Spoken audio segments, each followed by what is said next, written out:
السلام عليكم ورحمة الله وبركاته. إن الحمد لله نحمده ونستعينه ونستغفره ونعوذ بالله من شرور أنفسنا ومن سيئات أعمالنا. من يهده الله فلا مضل له ومن يضلل فلا هادي له. وأشهد أن لا إله إلا الله وحده لا شريك له. وأشهد أن محمدا عبده ورسوله صلى الله عليه وعلى آله وأصحابه والتابعين وتابع التابعين ومن تبعهم بإحسان إلى يوم الدين. يا أيها الذين آمنوا اتقوا الله حق تقاته ولا تموتن إلا وأنتم مسلمون. يا أيها الناس اتقوا ربكم الذي خلقكم من نفس واحدة وخلق منها زوجها وبث منهما رجالا كثيرا ونساء. واتقوا الله الذي تساءلون به والأرحام إن الله كان عليكم رقيبا. يا أيها الذين آمنوا اتقوا الله وقولوا قولا سديدا يصلح لكم أعمالكم ويغفر لكم ذنوبكم ومن يطع الله ورسوله فقد فاز فوزا عظيما. أما بعد فإن خير الحديث كتاب الله وخير الهدي هدي محمد صلى الله عليه وعلى آله وسلم وشر الأمور محدثاتها فإن كل محدثة بدعة وكل بدعة ضلالة وكل ضلالة في النار. Pembahasan berikutnya dalam kitab Sirah Ibn Hisham adalah Kitab Rasulullah sallallahu alaihi wa ala alihi wasallam. Tulisan surat perjanjian Rasulullah sallallahu alaihi wa ala alihi wasallam yang beliau tulis bainal muhajirin wal ansar limuwada'atil yahud, yang merupakan perjanjian antara muhajirin dan ansar dan orang-orang Yahudi. Berkata Ibn Ishaq rahimahullahu ta'ala, wa kataba Rasulullah sallallahu alaihi wa ala alihi wasallam kitaban bainal muhajirin wal ansar. Maka Nabi pun menulis, yakni menyuruh untuk ditulis satu surat perjanjian antara muhajirin dan ansar, yang di sana ada kesepakatan dengan Yahudi dan perjanjian dengan mereka. Wa aqarrahum ala dinihim wa amwalihim. Dan Nabi aqarrahum ala dinihim, membiarkan mereka dengan agama mereka. Wa amwalihim, dan harta benda mereka. Agar kita tahu bagaimana akhlak kaum muslimin, akhlak Islam, dan bagaimana sikap Rasulullah SAW ketika menghadapi mereka-mereka yang beragama dengan agama Yahudi atau Ahlul Kitab atau agama mereka, agama lain. Ketika di Mekah orang-orang kafir musyrikin mengganggu Rasulullah SAW dan para sahabatnya yang beragama dengan agama Islam.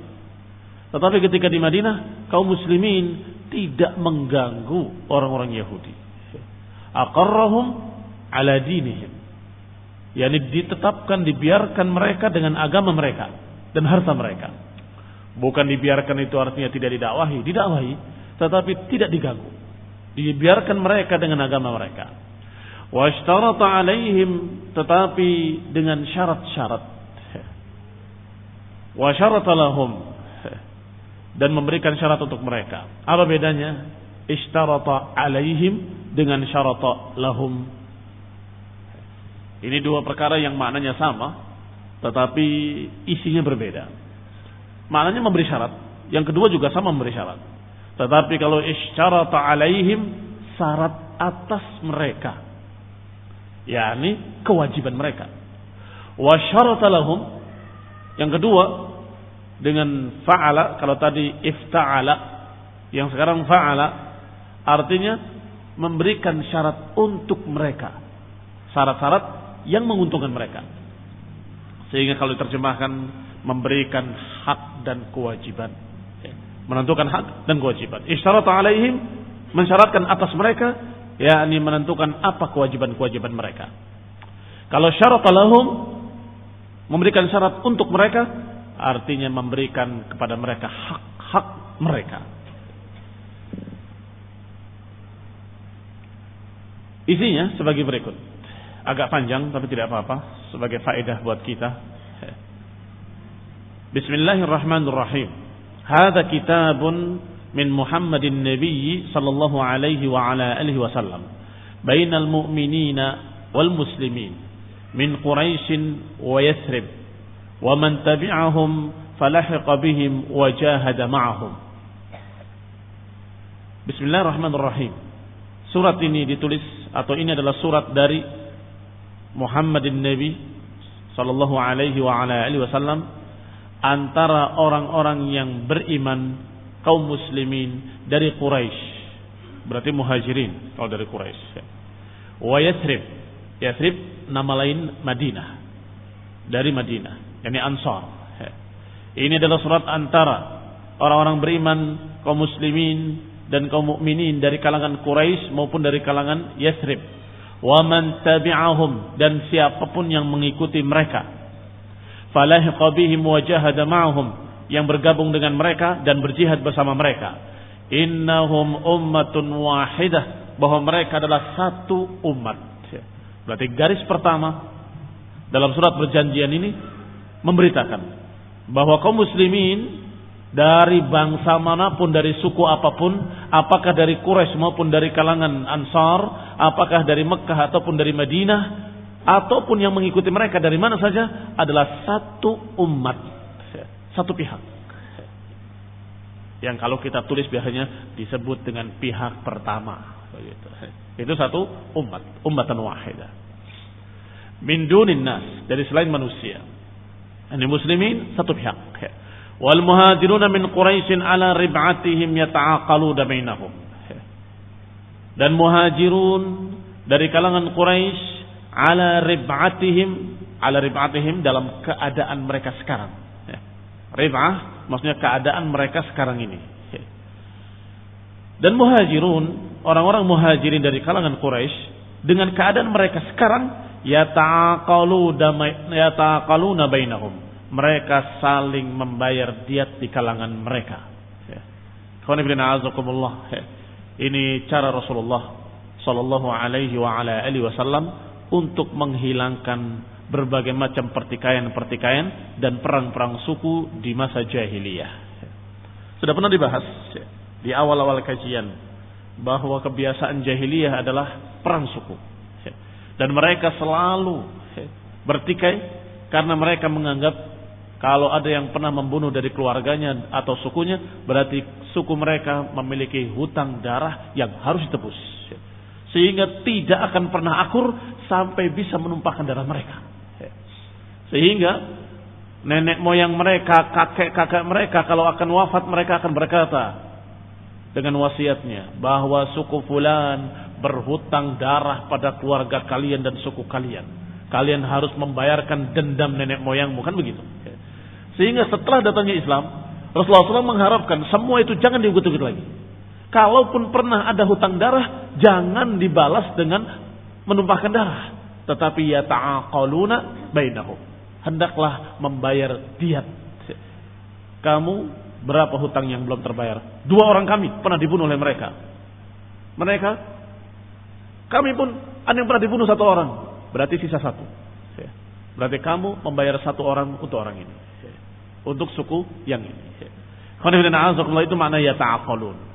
Nanti akan disebutkan yata'aqalun pada seluruh suku oleh Rasulullah SAW, sehingga kita terangkan satu, yang lainnya semua sama. Muhajirin saling membayar iqam, saling membayar diat sesama mereka. Tidak ada lagi bayar-bayar darah atau menumpahkan darah sebagai bayaran hutang darah, tidak ada. Wahum yafduna aniyahum, dan mereka menebus tawanan-tawanan mereka. Karena yang menyebabkan pertikaian itu dua perkara. Yang menyebabkan pertikaian, satu hutang darah, yang kedua tawanan. Keluarga saya masih ditawan oleh mereka. Maka kalau sudah sama-sama muslimin, siapa yang ditawan oleh mereka, lepaskan, bayar tebusannya, selesai. Kalau sama-sama tawanannya di sana tawan dua sini dua, maka tukar tawanan, selesai. Begitu. Itu mana yafduna atau yafiduna aniyatahum. Ini fida. Fida maknanya adalah tebusan. Ditebus tawanan-tawanan mereka bil ma'ruf, dengan baik, dengan cara yang baik. Wal qisti bainal mu'minin, dengan adil sesama kaum mukminin. Karena sekarang satu umat, yaitu orang-orang beriman kaum muslimin. Sehingga enggak ada lagi kesukuan-kesukuan, kecuali hanya sekedar pengenalan, si fulan dari Bani Fulan, si fulan dari Bani Fulan. Wa banu Aufin ala rib'atihim yata'aqaluna ma'aqilahum. Demikian pula Bani Auf, dengan keadaan mereka, hendaklah mereka saling membayar diat di kalangan mereka, ma'aqilahumul ula, yaitu tebusan-tebusan diat mereka yang terdahulu. Ini yang terjadi di masa-masa jahiliyah.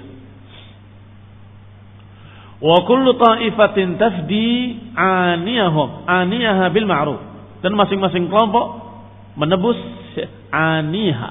Tadi sudah sebutkan aniha artinya tawanan, asir. Menebus tawanan-tawanannya bil ma'ruf, dengan baik. Wal qisti bainal mu'minin, dan adil sesama kaum mukminin. Maka yang selanjutnya sama. Wa banu sa'idah ala rib'atihim yata'aqaluna ma'aqilahum al-ula, wa kullu ta'ifatin minhum tafdi aniha bil ma'ruf wal qisti bainal mu'minin. Demikian pula Banu Harith. Wa Banu Harith ala rib'atihim yata'aqaluna ma'aqilahum al-ula, wa kullu ta'ifatin tafdi aniha bil ma'ruf wal qisti bainal mu'minin. Demikian pula Banu Jusham ala rib'atihim, dalam keadaan mereka yata'aqaluna ma'aqilahumul ula, mereka saling membayar diat-diat mereka yang terbunuh. Wa kullu ta'ifatin minhum tafdi aniha, dan masing-masing golongan, masing-masing suku menebus tawanan-tawanannya dengan baik, dengan adil di antara orang beriman. Wa Bani Najjar, demikian pula Bani Najjar ala rib'atihim, dengan keadaan mereka yata'aqaluna ma'aqilahumul ula, wa kullu ta'ifatin minhum tafdi aniha bil ma'ruf wal qisti bainal mu'minin. Wa Banu Amr ibn Auf ala rib'atihim, dengan keadaan mereka sekarang yata'aqaluna ma'aqilahum, selalu disebut dengan kalimat ala rib'atihim, ala rib'atihim. Artinya penyelesaian ini untuk yang telah lalu. Untuk yang akan datang haram. Tidak boleh saling membunuh, tidak boleh saling menawan sesama orang beriman. Kalau untuk yang akan datang, tentunya orang yang membunuh, apa hukumnya? Qisas. Wa inna fil qisasi hayatun ya ulil albab, dan sungguhnya dalam kisah itu ada kehidupan, wahai ulil albab. Sehingga untuk yang akan datang qisas, mereka takut. Tetapi untuk yang sudah terjadi, sudah lewat, sudah dalam keadaan di masa-masa lalu, maka kata Nabi, semuanya tidak dengan pertumpahan darah, tetapi dengan diat, dengan tebusan-tebusan. Maka selalu dikatakan ala rib'atihim, dengan keadaan mereka sekarang. Yata'aqaluna ma'aqilahum, mereka saling menebus atau saling membayar diat-diatnya. Wa kullu ta'ifatin tafdi aniha bil ma'ruf wal qisti bainal mu'minin, dan masing-masing menebus tawanan-tawanannya dengan adil sesama kaum mukminin. Wa Banu Nabit ala rib'atihim yata'aqaluna ma'aqilahumul ula, wa kullu ta'ifatin tafdi aniha bil ma'ruf wal qisti bainal mu'minin. Wa Banul Ausi ala rib'atihim yata'aqaluna ma'aqilahumul ula, wa kullu ta'ifatin minhum tafdi aniha bil ma'ruf wal qisti bainal mu'minin. Wa innal mu'minin la yatrukuna mafrahan bainahum an yu'tuhu bil ma'ruf fi fida'in aw aqlin. Setelah disebutkan masing-masing setiap suku, kemudian diakhiri dengan kesimpulan, wa innal mu'minina, dan sesungguhnya setiap orang-orang yang beriman, la yatrukuna mafrahan, tidak meninggalkan ada satu mafrah kecuali harus ditebus. Apa mafrah? Mafrah itu yang menghilangkan farah. Farah itu kegembiraan. Berarti yang menghilangkan kegembiraan adalah yang sebaliknya, yaitu yang merugikan. Tidak membiarkan ada yang dirugikan di salah satu pihak, bainahum, di antara mereka, kecuali an yu'tu bil ma'ruf, kecuali hendaklah diberi dengan baik. Apa pemberiannya? Bisa dua kemungkinan. Fi fida'in aw aqlin. Fida, tebusan. Aqlin, diat, bayar diat. Ikhwan fillah a'azakumullah, bayar diat tentunya dengan harta. Fida juga demikian. Apa perbedaannya? Kalau diat itu dibayarkan untuk keluarga yang terbunuh, ini keluarga mereka terbunuh oleh kita, maka kita bayar. Sedangkan fida untuk orang yang ditawan. Fida ketika masih hidup maka dikembalikan orangnya, dibayar tebusannya. Aql adalah keluarga yang ditebus, keluarga yang dibunuh, maka mereka harus membayar diatnya. Demikian Rasulullah SAW menyatakan tidak boleh orang beriman meninggalkan satu pihak pun yang dirugikan kecuali harus dibayar. Qala Ibnu Hisham, kata Ibnu Hisham, al-mafrah maknanya adalah al-masqal, yang membuat berat. Minad dainil katsir wal 'iyal, hutang yang banyak atau keluarga dan lain-lainnya. Sebagaimana disebutkan dalam syair, idza anta lam tabrah tuaddi amanatan wa tahmil ukhra afrahatkal wada'i'u. Jika engkau tidak beranjak menyampaikan amanah, maka niscaya engkau akan memikul lainnya, nanti akan memberatkan engkau titipan-titipan orang. Asyahid, ada syahid, afrahatka, maknanya memberatkan engkau. Berarti apa afrah? Memberatkan. Atau kalau mafrah, sesuatu yang membuat susah. Maka orang beriman terhadap orang beriman yang lain tidak membiarkan ada sesuatu yang membuat susah orang lain, kecuali harus ditebus kerugiannya. Wala yuhalifu mu'minun maula mu'minin dunahu. Perjanjian berikutnya, dan tidak seorang mukmin mengadakan satu halif. Halif itu seperti perdamaian atau kerjasama. Maula mu'minin dunahu. Tidak boleh seorang mukmin mengambil seseorang untuk, atau mengambil satu suku, satu kelompok untuk bekerja sama, saling bantu membantu, untuk saling bela membela, bergabung bersama, kecuali harus dengan mukmin lainnya. Tidak boleh dengan orang kafir. Wa innal mu'minina al-muttaqin 'ala man bagha minhum aw ibtagha dasi'atan dhulmin aw ithmin aw 'udwanin aw fasadin bainal mu'minin. Dan sungguhnya orang-orang mukminin yang bertakwa, 'ala man bagha, harus menentang orang yang berbuat zalim di antara mereka. Tidak boleh membela, harus menyalahkan orang yang salah. Atau orang yang ibtagha dasiyah. Dasiyah disebutkan di sini maknanya adalah sesuatu yang keluar dalam keadaan zalim, diberikan secara terpaksa. Apa itu? Seperti upeti secara paksaan dan sebagainya. Atau orang yang mengharapkan satu pemberian secara zulm, atau mengeluarkan dosa, atau udwan, permusuhan, atau fasad, kerusakan-kerusakan di antara orang yang beriman. Maka orang beriman, orang muttaqin, tidak boleh membela mereka, harus menyalahkan mereka. Ini juga keputusan yang terdapat di dalam surat perjanjian ini. Wa inna aydihim 'alaihi jami'an, dan sungguhnya tangan-tangan mereka orang yang beriman atas mereka secara keseluruhan. Ini sepakat menyalahkan orang yang zalim, menyalahkan orang yang merusak, menyalahkan orang yang berdosa, menyalahkan orang yang membuat permusuhan. Ini khonifidina azakumullah berarti menggugurkan, membatalkan apa yang mereka yakini di masa jahiliyah, membatalkan apa yang mereka pegang di masa jahiliyah. Apa yang mereka pegang di masa jahiliyah? Unsur akhaka zaliman aw mazluman. Tolonglah saudaramu satu suku, benar ataupun salah. Ini sudah dipegang oleh mereka. Pokoknya enggak peduli benar ataupun salah, zaliman aw mazluman, berbuat zalim ataupun didolimi, harus kita bantu. Ini jahiliyah. Maka di masa Rasulullah Rasulullah menyatakan kaum mukminin harus menyalahkan orang yang berbuat zalim, siapapun dia. Orang yang bertakwa harus menyalahkan mereka yang membuat kerusakan, membuat permusuhan, membuat kezaliman atau dosa-dosa. Dari suku manapun. Walaupun dari sukunya sendiri. Harus sepakat semuanya. Sudah dikatakan di awal, ummatan wahidah. Kaum mukminin satu umat.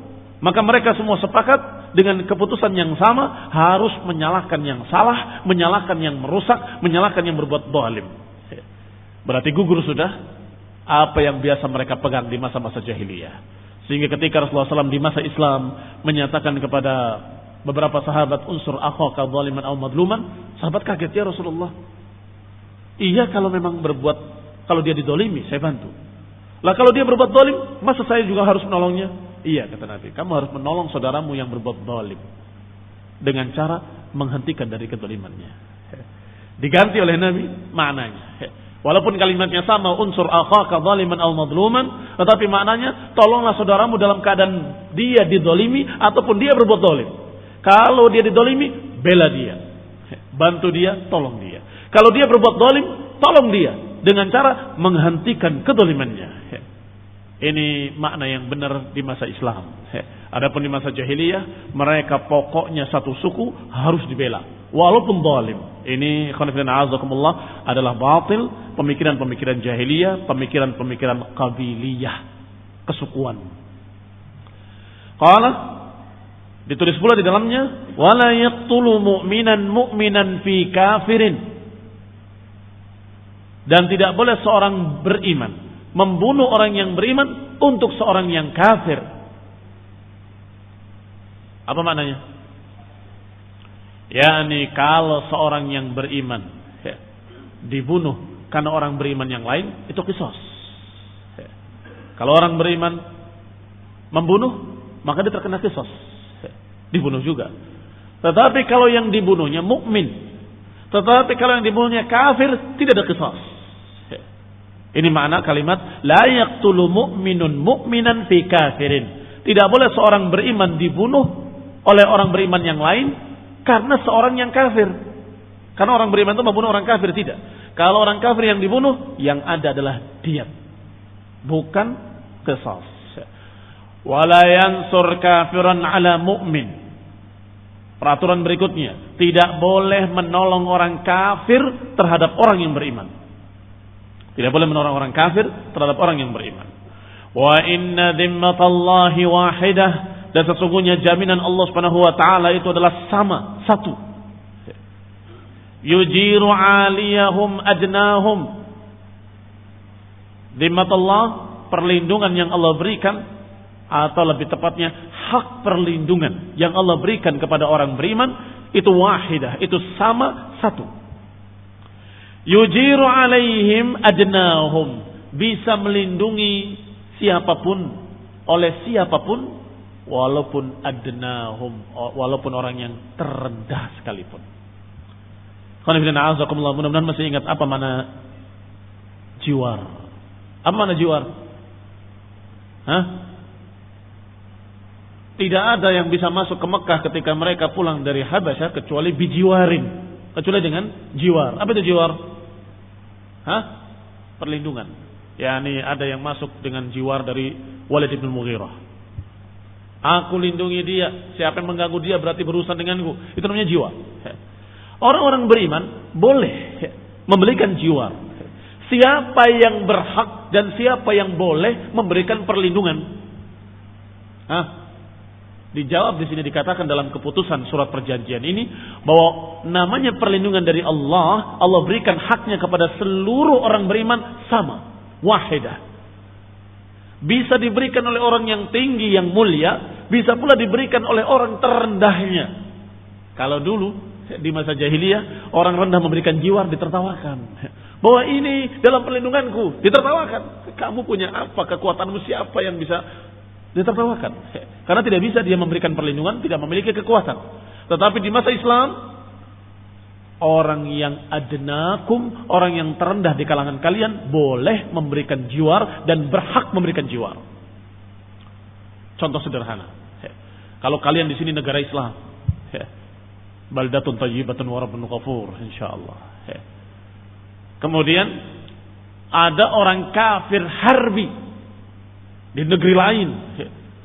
Tapi saudaramu, familimu atau kerabatmu telepon ke kamu, saya mau datang ke Indonesia, ke negara Islam kalian, boleh enggak? Saya lindungi kamu, silakan datang. Nah, ketika dia menyatakan kepada pemerintah, penguasa, wahai penguasa, ini orang dalam perlindungan saya, itu tamu saya, itu tidak boleh diganggu. Walaupun kita dalam keadaan orang rendahan, rakyat biasa, rakyat jelata, itu boleh memberikan perlindungan suaka politik pada tadi. Dan bahkan Allah Subhanahu wa taala menganjurkan dalam Al-Qur'an,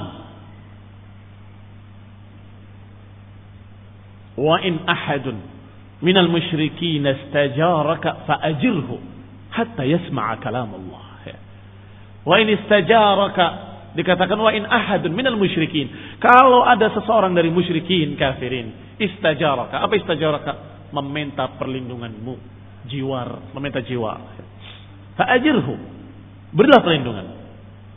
Apa keuntungannya kalau Allah perintahkan untuk berilah perlindungan? Hatta yasma'a kalam Allah, sehingga dia bisa mendengarkan ucapan Allah Subhanahu wa taala yang dibacakan oleh kaum muslimin. Kalau dia ada di negeri kita, seminggu 2 minggu, kira-kira apa yang terjadi? Dia melihat kaum muslimin salat, mendengarkan azan dikumandangkan, mendengarkan qiraatul Quran dari tetangga, mendengarkan bacaan-bacaan, akan kenal Islam. Mudah-mudahan dengan itu orang musyrik tadi akan masuk Islam. Sehingga dikatakan oleh Allah, wa in ahadun minal musyrikin istajaraka fa'ajirhu hatta yasma'a kalam Allah. Kembali kepada ucapan dalam perjanjian tadi, bahwasanya dhimmatallahi wahidah, bahwa perlindungan atau hak perlindungan dari Allah itu satu, sama bagi setiap kaum muslimin. Yujiru alaihim adnahum, bisa memberikan perlindungan kepada mereka orang yang terendah sekalipun. Pernah ada kasus seorang wanita yang melindungi seorang tamu kafir di rumahnya. Kemudian datang Ali bin Abi Thalib, menghunuskan pedangnya dan menyatakan, wallah, akan saya bunuh tamumu itu.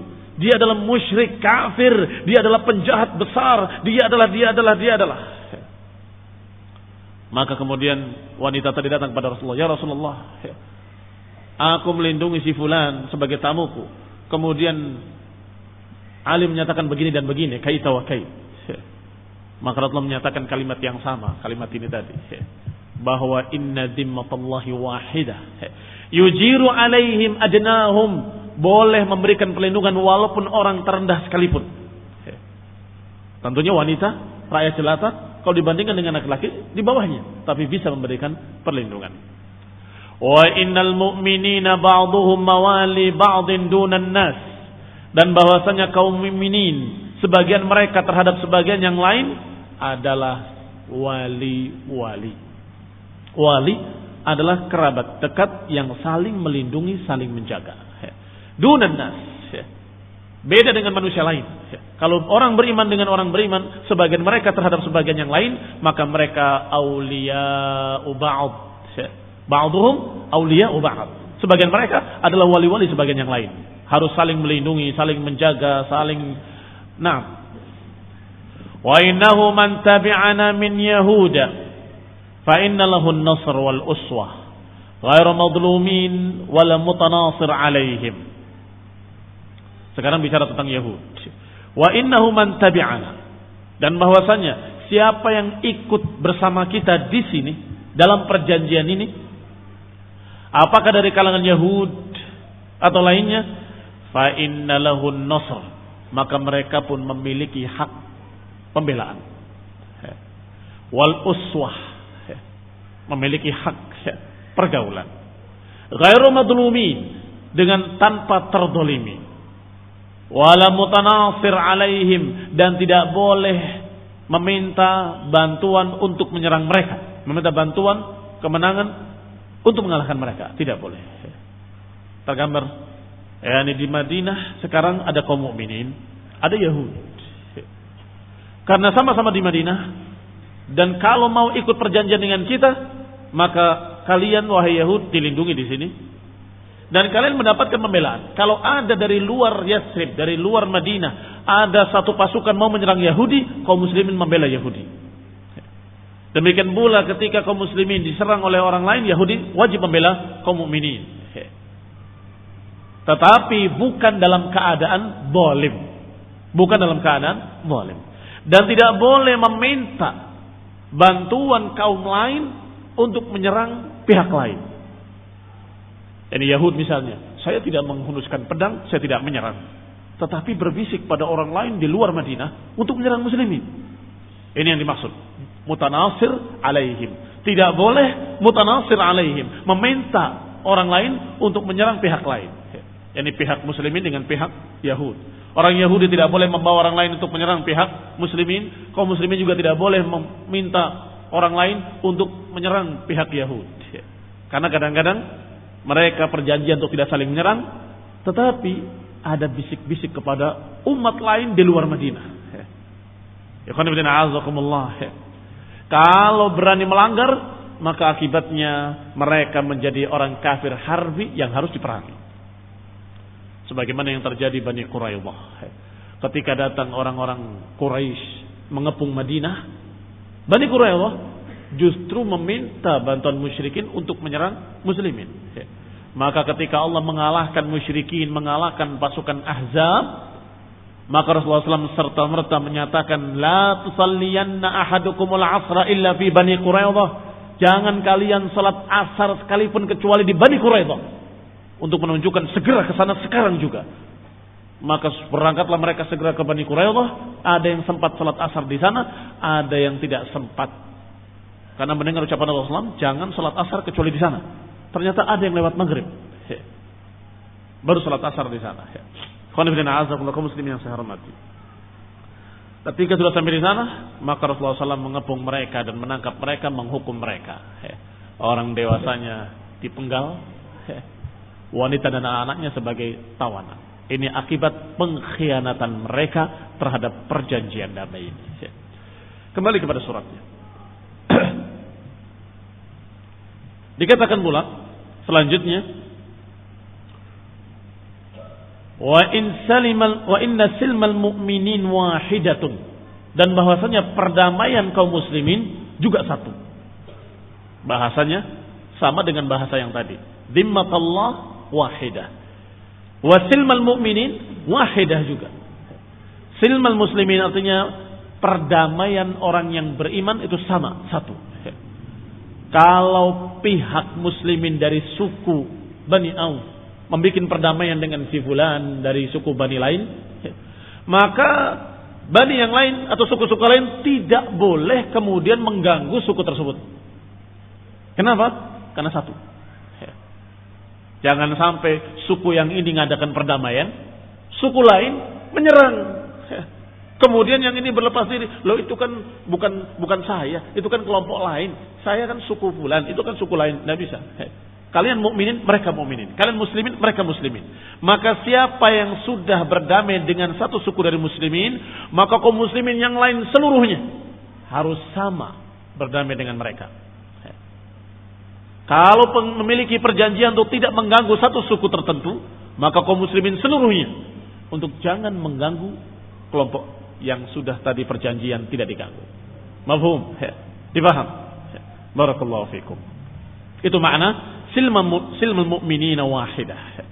Wala yusalim mu'minun duna mu'minin fi qitalin fi sabilillah illa ala sawa. Ini menerangkan yang tadi disebut secara rinci, kemudian diterangkan. Yang tadi disebutkan secara global, sekarang disebutkan secara rinci. Yakni makna silmul mu'minin wahidah adalah la yusalim mu'minun min dunil mu'min. Tidaklah seorang beriman mengadakan perdamaian dengan satu orang lain dalam peperangan fisabilillah kecuali ala sawa, kecuali sama semuanya. Wa adl bainahum, dan adil sesama mereka. Wa inna kulla ghaziyatin ghazat ma'ana yaqi ba'daha ba'dan.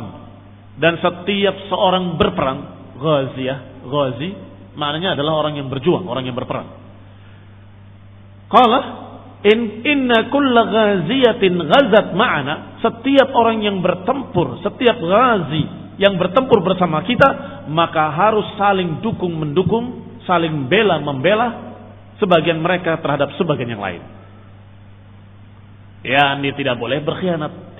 Jangan sampai ketika berperang, berbaris satu barisan, karena ada satu suku yang dendam dengan suku lainnya di masa jahiliyah, kemudian dalam perang itu mumpung tidak terlihat sikat temannya sendiri yang dulu pernah berhutang darah padanya. Mungkin nggak terjadi.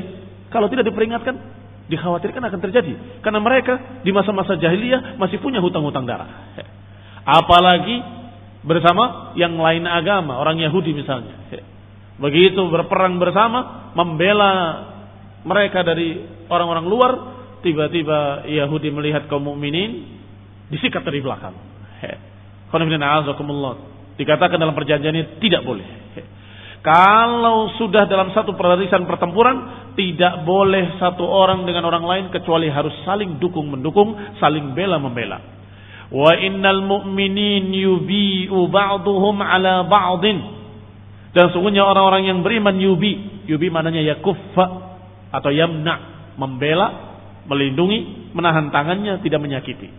Harus saling melindungi, saling menjaga sebagian mereka terhadap sebagian yang lain.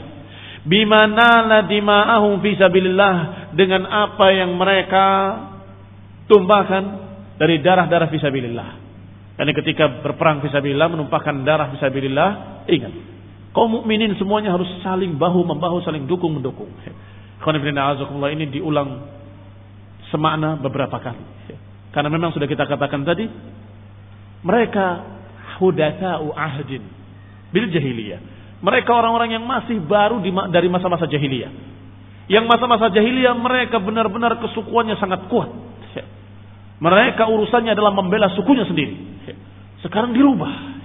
Tidak boleh membela sukunya masing-masing. Dan tidak boleh mereka saling menebus darah-darah mereka yang telah lalu. Tidak boleh. Harus ditebus dengan diat. Membayar ma'aqilahum. Dan juga menebus yufdi asirahum anihum. Ini supaya mereka tidak lagi terbangkitkan kesukuannya. Ketika terbangkit kesukuannya, maka Rasulullah SAW akan memperingatkan bahwa itu adalah jahiliyah. Ketika ada pertikaian antara dua orang, yang satu dari Ansar, yang satu dari Muhajirin. Kemudian yang Ansar mengatakan, ya lil Ansar. Yang Muhajirin memanggil pula, ya lil Muhajirin. Maka ketika Rasulullah SAW mendengar kalimat tersebut, menyatakan bahwa itu adalah panggilan-panggilan jahiliyah, kata Nabi. Da'uha fa innaha muntinah. Tinggalkan panggilan-panggilan jahiliyah, sungguh itu adalah muntinah. Muntinah itu bau busuk. Sudah mulai manggil golongannya masing-masing, ini penyakit. Maka Rasulullah peringatkan. Maka para sahabat ridwanullah alaihim ajma'in adalah orang yang benar-benar meninggalkan kebiasaan-kebiasaan jahiliyah dengan bimbingan Rasulullah SAW. Baru menyatakan yalil ansar, baru menyatakan yalil muhajirin, sudah diingatkan oleh Nabi. Itu panggilan jahiliyah. Urusannya kamu dengan kamu. Kenapa harus suku dengan suku? Kenapa harus bangsa dengan bangsa jadi berperang? Kenapa harus sekian banyak manusia harus bertempur? Urusannya pribadi dengan pribadi. Maka selesaikan antara pribadi.